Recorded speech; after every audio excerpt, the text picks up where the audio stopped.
Dude, that was a legit great German impression. God, that was a great accent. You thought you were like in Deutschland. I know. If you close your eyes, it's like you're there. Yeah, I couldn't believe it, man. That was legit, like chef's kiss. That was. That's right. We got our side jobs at the embassy. You know. That's right. Yeah. Yeah. It's good to see you guys, man. Yeah. It's been a while. You too, man. How you been? I've been doing good. I feel weird because I'm coming in to tell you about this great show that we're doing at the Moore Theater, and it's with guys from Shinedown, and Nancy Wilson from Heart is going to be performing. Mike Inez from Alice in Chains. Mike Inez. I just found out Stu Ham's going to be part of it. Aaron Jones. And Chris Ballou from Presidents of the United States. This is great all-star jam and stuff.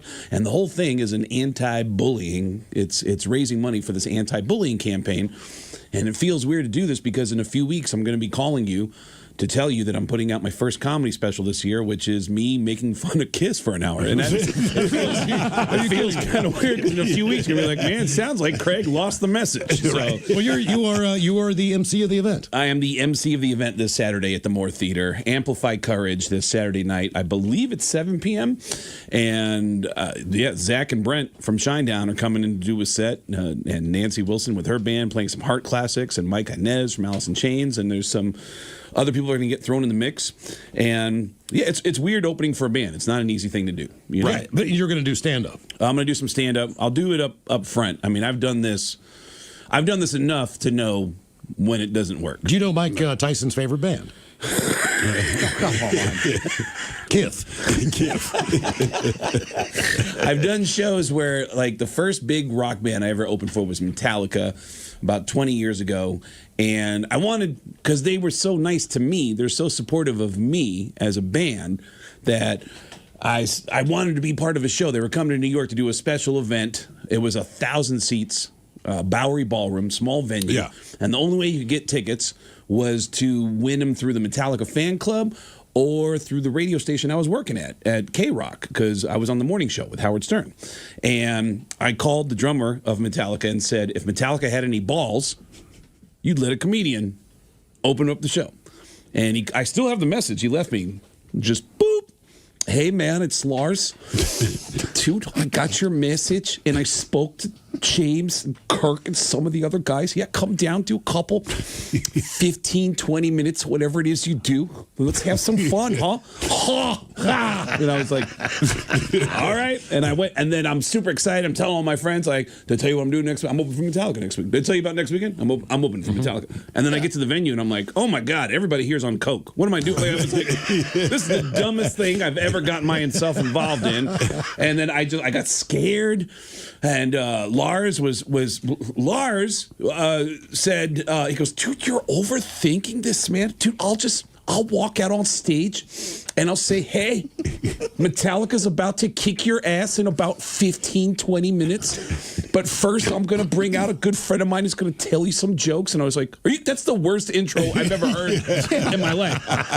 I got a good buzz on. I got a drink in my hand. I'm watching Metallica. One of the guys from Metallica walks on stage and says, hey, before we get started, here's a friend of mine who's going to tell you some jokes. Kill that guy, whoever that guy is.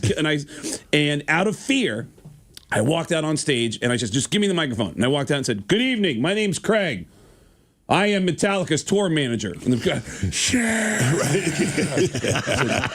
the band asked me to make some very important announcements. And then everything I said after that was just stupid. I mean, it was just stuff that would make you cheer. Right. And then they listened. And I was able to put in some jokes.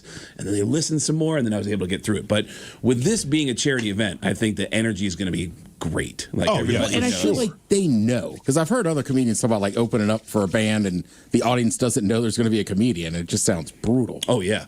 I used to work at a radio, before I got on the Howard Stern show in 1998, 99, I worked with Dee Snider. Dee Snider had a show in Hartford that was very popular, a morning show. And our radio station hosted a big radio concert festival every year. All right.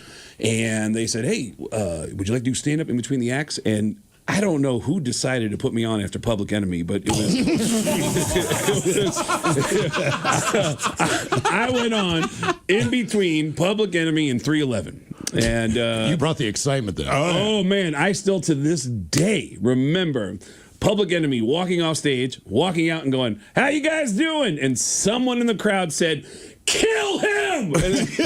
Like, dude, I've been doing comedy for 30 years. I know how to respond to booing. I know how to respond to heckling. I still don't know how to respond to kill him. Right. Kill him. Yeah, that's in your tracks there. Oh, Is that when you were roommates with Mitch Hedberg?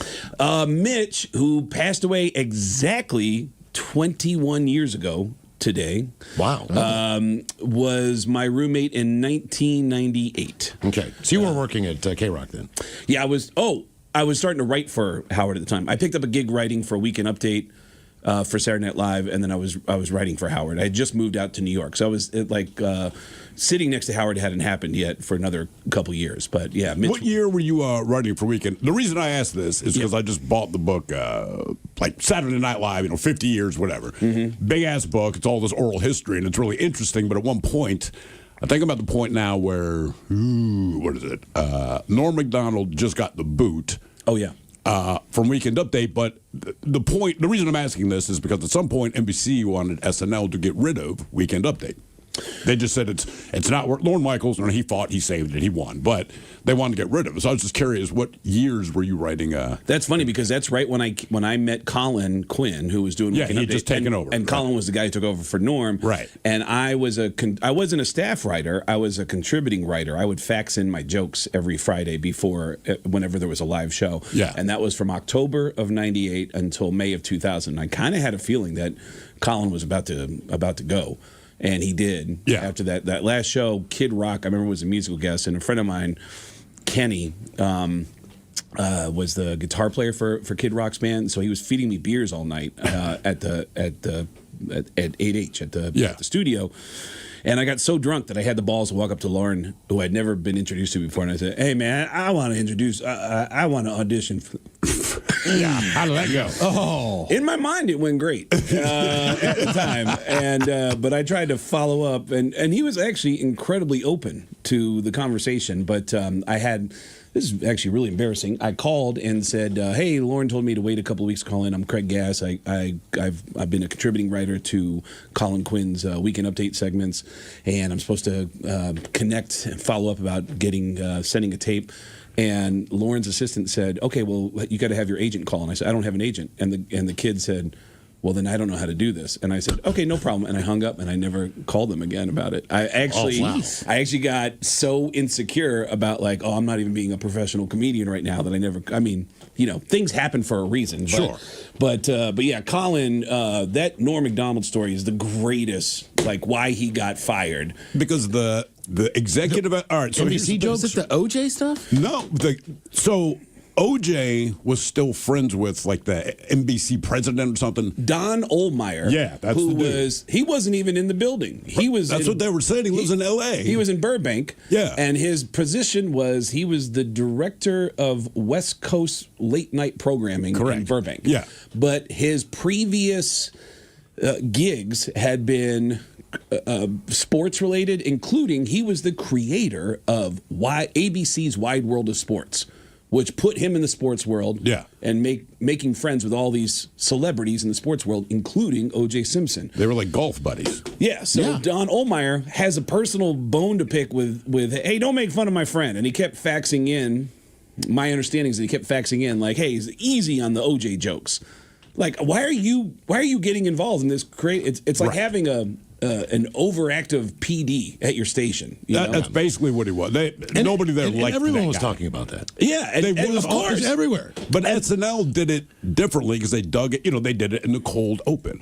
They would do it during Weekend Update. But this guy already didn't like Norm Macdonald. Yeah, right. He already didn't like him. So then when the OJ stuff, Norm Macdonald, from his perspective, was like, OJ killed a man. Of course, we're going to talk about it. It's Weekend Update, and it caused a lot of friction. But the most incredible end to that story is that when OJ was found not guilty, Don Ohlmeyer sent, in his own terms, a cease and desist. Okay, he's been found innocent by a jury of his peers. You are no longer allowed to do OJ jokes. And that Saturday, Norm Macdonald's first line was, "Hey, welcome to Weekend Update. I'm Norm Macdonald, and our top story, it's official.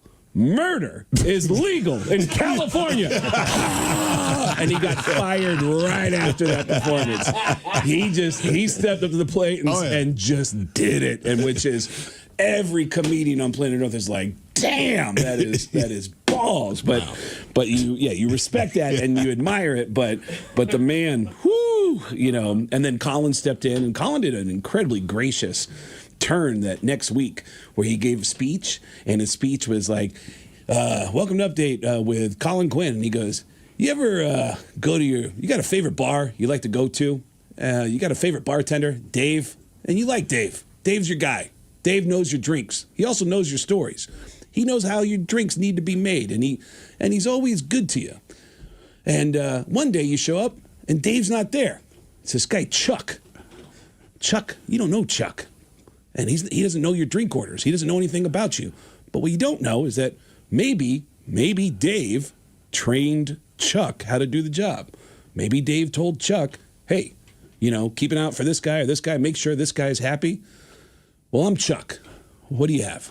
And I was like, God, that's a cool way. That was a beautiful transition from one Weekend Update guy to the next. But I don't know what any of this has to do with the event I'm doing on Saturday. But it sounds like they were bullying Norm Macdonald. They were bullying? Exactly. Yeah. Thank you. Ted brought it home. God, Ted just saved me. Alley-oop up to Shaq, up to Kobe. Bam. Thank you, Ted. I said, Doc, I'm a moth. My family hates me. Yeah.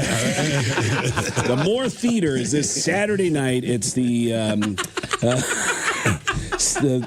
event is Saturday night, 7 p.m. And Doors at 6. Yes, Amplify Courage with the guys from Shinedown. And can you sing it all, right? Because you can do the Gene Simmons and the Paul Stanley imitations as far as their speaking voice. But if you had to sing God of Thunder, I mean, could you channel Gene Simmons and kind of... I can't sing and I can't do girls' voices. The closest I can come to doing a singing voice is I can do... Because there's always been two Paul Stanleys. There's offstage Paul Stanley where he's very quiet. Yeah. And I've heard him in interviews. People go, why is Kiss so amazing? And Paul goes, a lot of bands are envious of Kiss. I'm even envious of Kiss. And then there's on stage Paul Stanley, which is a little more sing-songy, where I saw him, and I'm quoting this man. Okay. I am quoting this. Is not a joke. This is not a joke. There is probably video of this. This is the Kiss Aerosmith tour in Las Vegas. I saw Paul Stanley on stage go, all right, people, now listen. I know this town, Las Vegas, Nevada, is known for its buffets. And I can tell you right now, after this show, I see a lot of people in the front row. I really want to eat. And then he started and I was like, what the hell? And then I saw the same show, like 2 months later, same tour. I go to Madison Square Garden, and they let me bring a bunch of comedians backstage. I brought Steve Byrne, Jeff Ross, and who was the other? Jim Norton, because Jim took a funny picture with the band. And anytime I see an employee for Kiss walk by, I go, "Hey, did you hear Paul say he was going to eat the front row in Las Vegas?" and 3 different guys who work for Kiss, 3 different guys went, "Did you hear what he said in Omaha?" Yeah, what? He goes, "Yeah, ask about what happened in Omaha." And I was like, what? So I finally, what the hell happened in Omaha? And someone finally said, oh man, he went on stage and he was like, all right, people, now listen. I know this town, Omaha, Nebraska, is known for its Angus beef. Oh no. And I can tell you right now, after this show, I'm going to want to sink my teeth into some meat. And the whole crowd just went, what? And then he went back to the mic and said, now wait a minute, hold on. You know what I'm talking about. I'm talking about a thigh or a rump roast. Are you serious? And the whole arena went, what? And the guitar techs are behind the stage going, what the hell's he doing up there? Everybody got confused and yeah. You doing the Kiss cruise? Are they doing that this year? Yeah, they did. They did Kiss Cruise on land in November of last year. That's not a cruise. That is not a cruise. I know. I have to admit that is not a cruise, but they call it They call it a Kiss Cruise on Land. But it was set up in the same kind of format where there was events and stuff going on all day long, Kiss-related stuff. There was, Kiss T-shirt exchanges, and then all these bands would be playing throughout the day in multiple rooms at the former Hard Rock Hotel. Now it's the Virgin. Yeah. So it was like they were using all the ballroom space and stuff for concerts and shows, and then me doing my Kiss-themed comedy shows. They bring out all the old guitarists and stuff. Yeah. Bruce Kulick, is he? Yeah, playing? they brought out. Well, that was a rarity. They brought out Bruce to do a song with them on stage. I think he did 2 songs with them on stage, and the guys are all really nice to me. I mean, they don't have to be, you know? Right, yeah. Like, I mean, dude, that first time that Gene Simmons ever confronted me live on the air, he leaned into what my joke was, which is, I'm Gene Simmons and I'm going to sell you everything. And he came on and said, first of all, you don't sound like me at all. That's number one. And number two, I came here to talk about something very important. We are selling a Kiss casket. And he started selling us a casket to the point where even Howard said, hold on a second. Are you joking? Are you doing what Craig does, or do you really have a casket for sale? And he goes, no, it's got $5,000. It's got a beautiful Kiss logo. And I kept interrupting him and going, you know what else is amazing, Howard? For $1 million, I'll throw Ace Frehley into the casket, and you can spend eternity spooning with Kiss. And he kept going, shut up. No, you shut up. No, you shut up. No, you shut up. And everyone home was like, who the hell's talking? Like, everybody was confused. But, yeah, dude. Jesus. Take a break. More with Craig Gass coming up right after the break. Craig Gass with us in studio. Amplify Courage is this Saturday night at the Moore Theater. Brent Smith and Zach Myers of Shinedown. Nancy Wilson of Heart. Also Mike Inez from Alice in Chains. Our buddy Aaron Jones. Yep. Casper Adult Pants will be there. Chris Ballou. As well as our MC, Craig Gass, for the evening. Hey, I'm hosting the show. More Kind of a big deal. Yay! And it stands for Courage is presenting this. It's Amplify Courage. Yep. And it's a benefit concert for school bullying prevention. Yes, which we can all relate to, I think. Now, when you grew up, you grew up in a household where your sister, your mom, and your dad were deaf. Everyone was deaf. Yep. And so no one talked. No. So you... And they still told you to turn down the music. You learned, from what I read, you learned how to talk, basically, from watching television. I watched TV, and I copied all the voices I heard on TV. That's how I learned how to talk, and I didn't get an accent from my neighborhood. I grew up outside the Bronx in Mount Vernon, which is, like, I was 10 miles from Yankee Stadium, so everybody had a thick accent. Right. I never got that accent. I always say it's Tracy Morgan. It really is. Everybody in my neighborhood sound like this. This is crazy. Whether you black or white, male or female, that's crazy. Like, yeah. So everybody sound like that. I never picked up that accent, and but yeah, Tracy, by the way, was my favorite guy to see in the hallways at Saturday Night Live. Man, that dude. First time I met him, I go, "Hey, Tracy. Hey, man.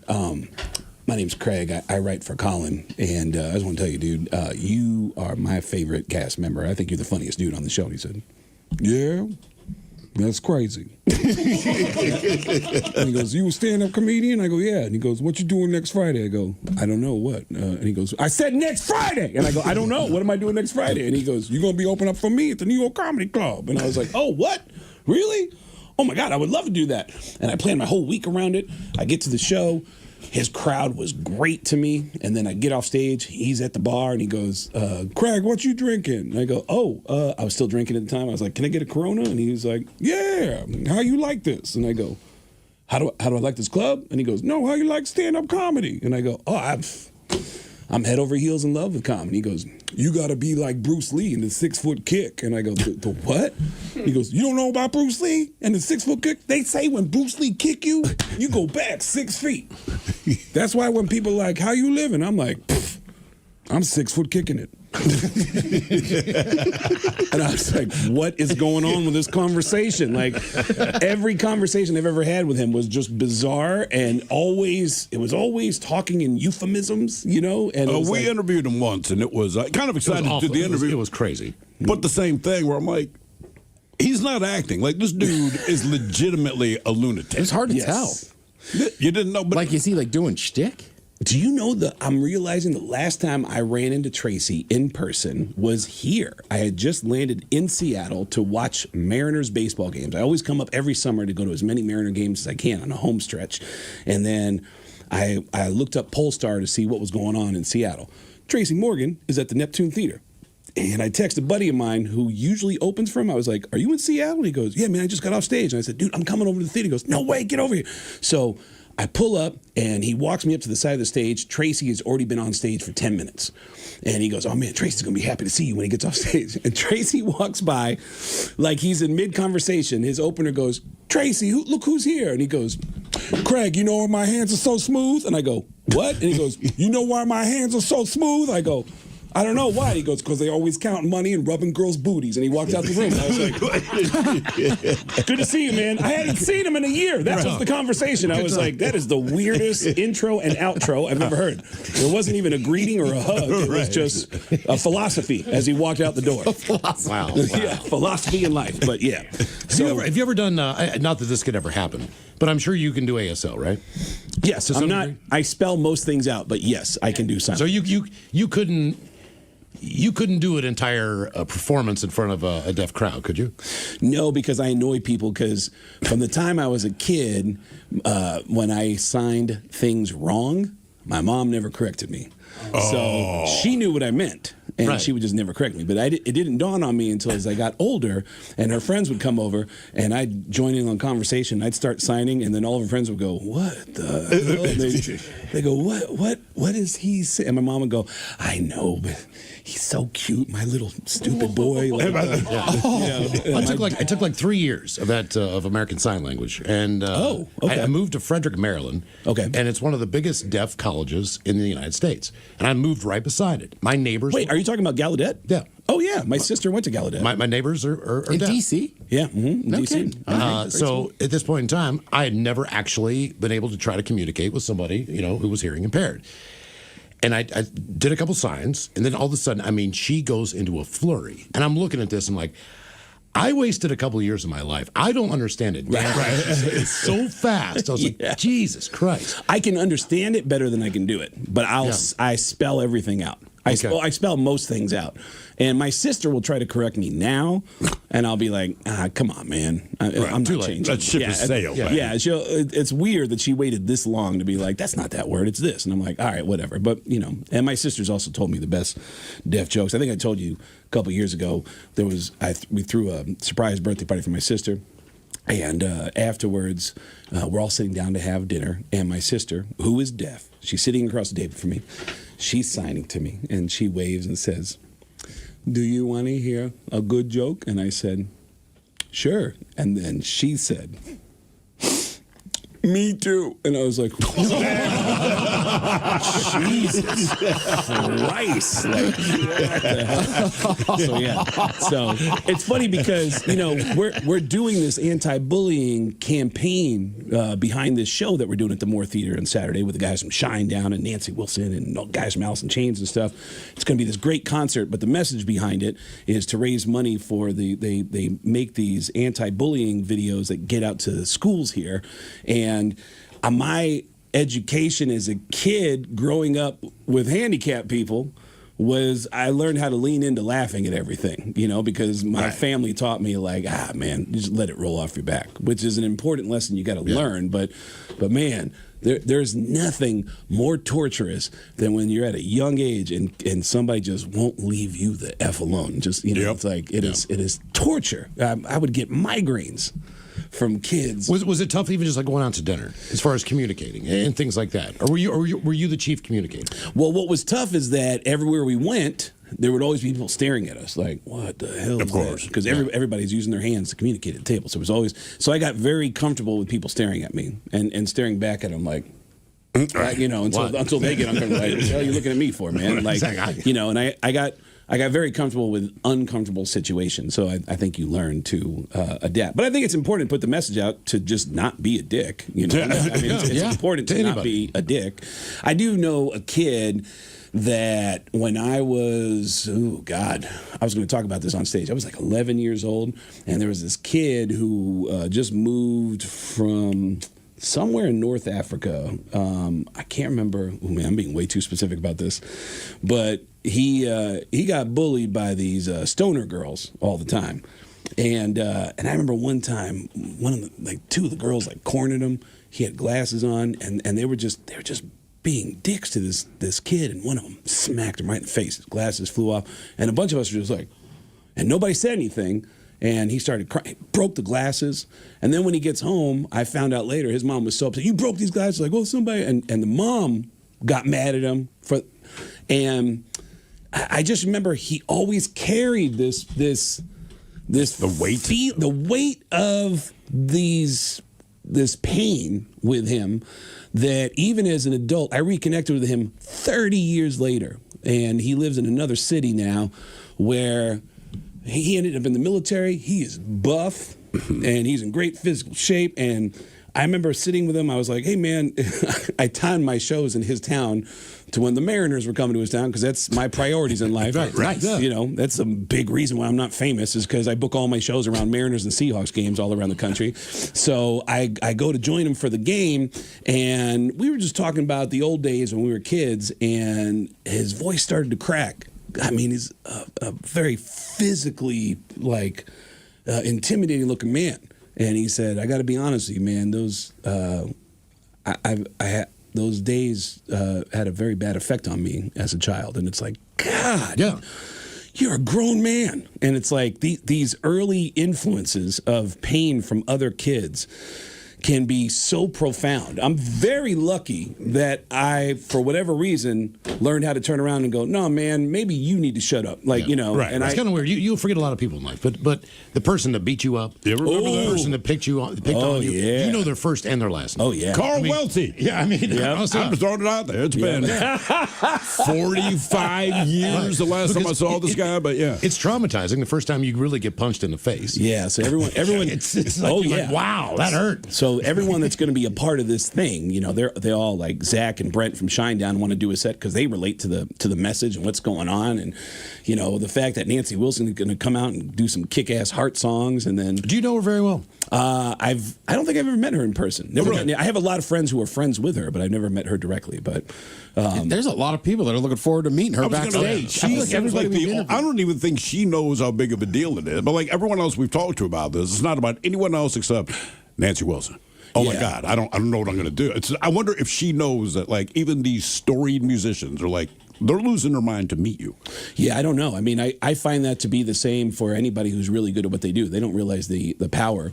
Sure. I don't know if this is the same kind of thing, but I ran into Dave Attell a couple weeks ago on the streets of New York, and Dave Attell is considered by every comedian to be the most genius comedian out there.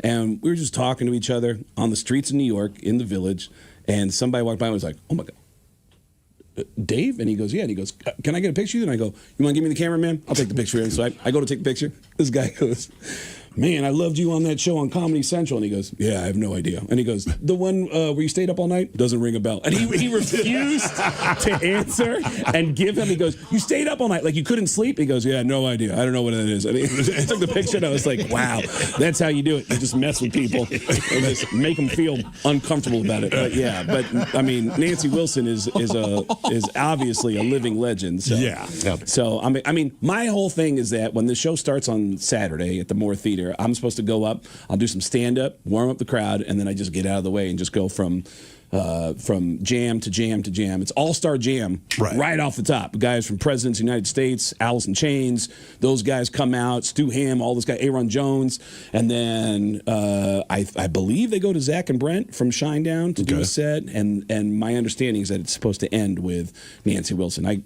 You don't quote me on that, but that's my understanding. That's a hell of a night. Oh yeah, That's an incredible lineup. Yeah, it's and the tickets are less than $100, which blows my mind. I mean, that's crazy to me because the Moore Theater holds 1,400. Is that or is it? That's 12? something That's like that. beautiful. Yeah. It's So- absolutely beautiful. Yeah, Amplify Courage this Saturday night at the Moore Theater. Get your tickets now. You can still get in the building right now, and they won't last for long. So. What was your favorite Howard moment? As far as we know the Gene Simmons stuff, but as far as all the other guests, because he didn't just have a day where no one didn't show up. I wish I could. I don't know if I can even edit this, but man.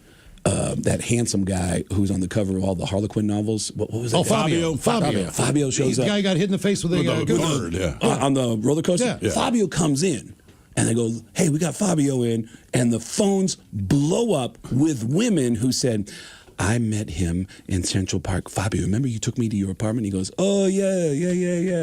And he goes, you have sex with this girl? And he's like, no, I never. No.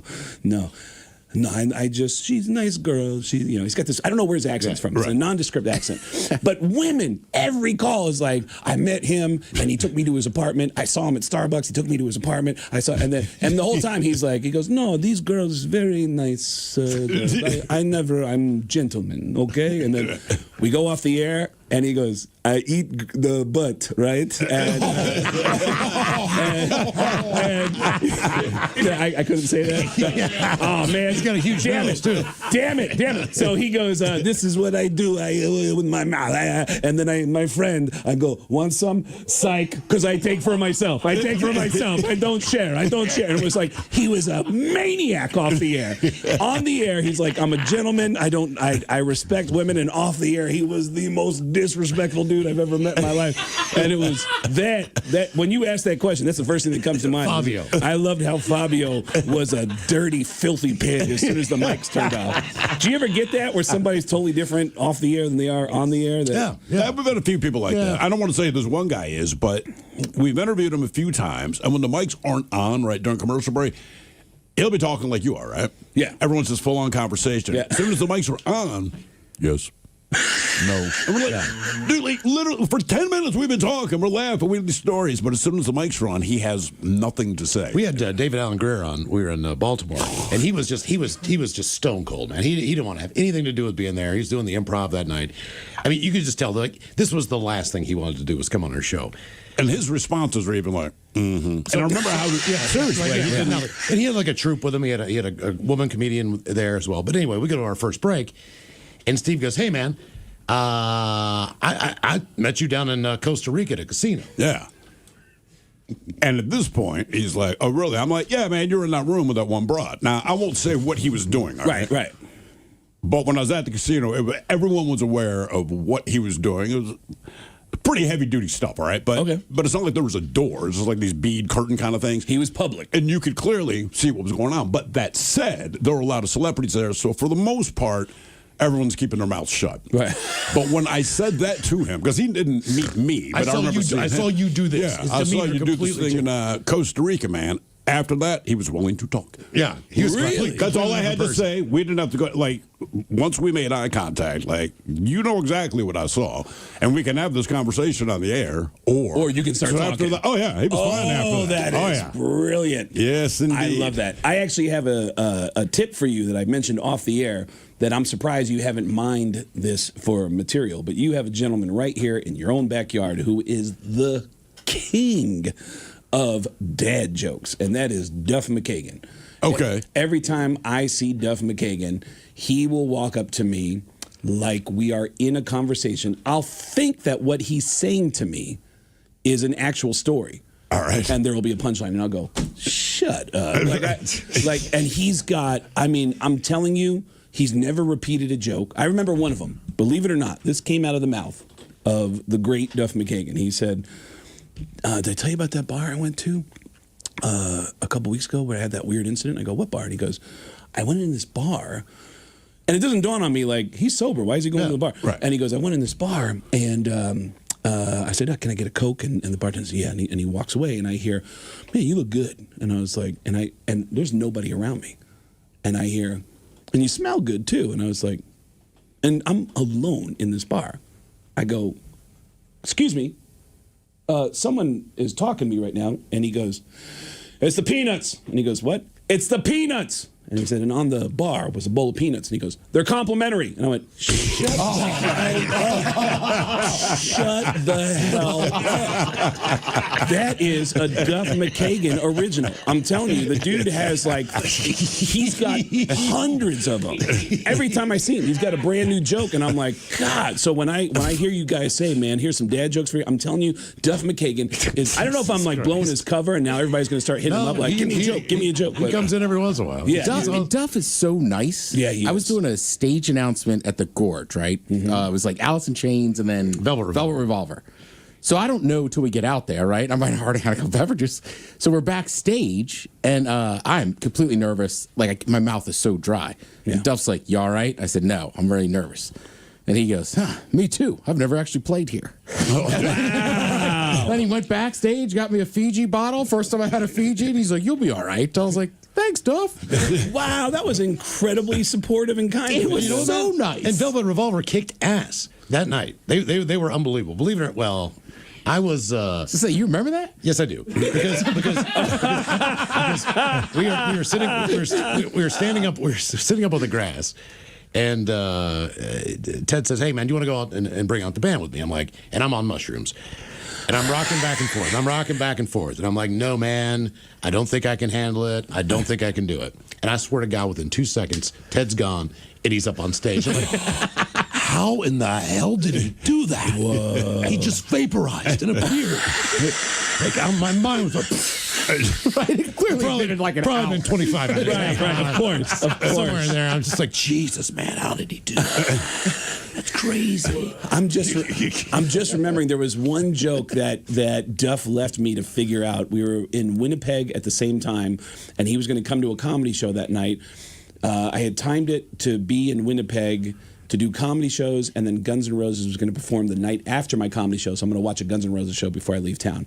Duff is going to come to my comedy show. And I said, let me know who you're coming with, how many tickets you need. I'll take care of it. And he goes, all right. He goes, I'll text you later. I'm going for a motorcycle ride. But by the way, did you hear about everybody's phones dying in San Diego? And I said, what? And he didn't reply. And he said, the last text was, did you hear about that weird thing that's happening? All the phones died in San Diego. And I said, died in San Diego? No. Is that like a... And I looked at the news. I didn't see anything. I looked at another news outlet. There's nothing about San Diego. Twitter is always... Before the news, right. You can go to Twitter. I go to Twitter and look up San Diego phones. There's nothing on Twitter. And I'm like, what is there something going on with like... some a terrorist attack where the phones are... And then I'm looking around, and then at some point... My ADD always takes me back to ESPN because I always go hey, what's going on with the Seahawks? What's going on with the Mariners? Like every couple hours, I go back and if I haven't been, I'm very ADHD like that. I go to ESPN and the headline was, the Chargers are leaving San Diego, and I was like, shut the hell